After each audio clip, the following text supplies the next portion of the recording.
Bagong yugto na naman ng cooking show na matindi ang skill sa pagluluto. So ano yan? Coffee jelly nilagay sa straw. O diba sobrang talent, sayang yung straw, dami. Tapos naglagay ng itlog sa gitna, nilagyan ng design, tapos pinisa din naman. Tapos nilagyan ng food color. So hayaan na natin sa ate, pagbigyan na natin. So, dahil Wednesday ngayon, maka-green tayo, maka-green. Tapos nilagyan ng yellow, nilagyan ng asukal, at nilagyan ng tubig, at minikos-mikos. So, hindi na lang naglagay ng tubig dyan. Anong purpose niyan?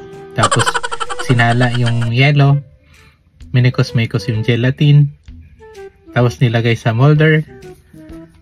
Pagkatapos, nilagay sa dikdikan yung yellow, dikdikin. Tapos, anong gagawin niya dyan? Nilagay sa kasirola. Tinunaw din naman. Tapos, nilagay sa molder. Ano yun?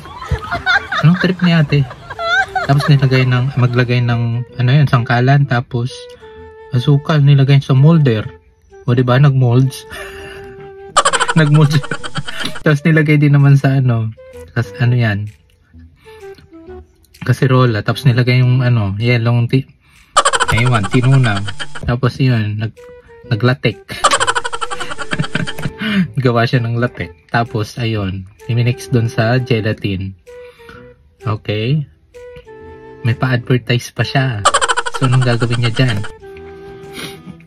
Mayaman. Ano tawag dun? Sikat na pala to si loading si ate. Tapos, tinanggal yung straw. Coffee jelly nga. Coffee jelly. So, ang daming nasayang.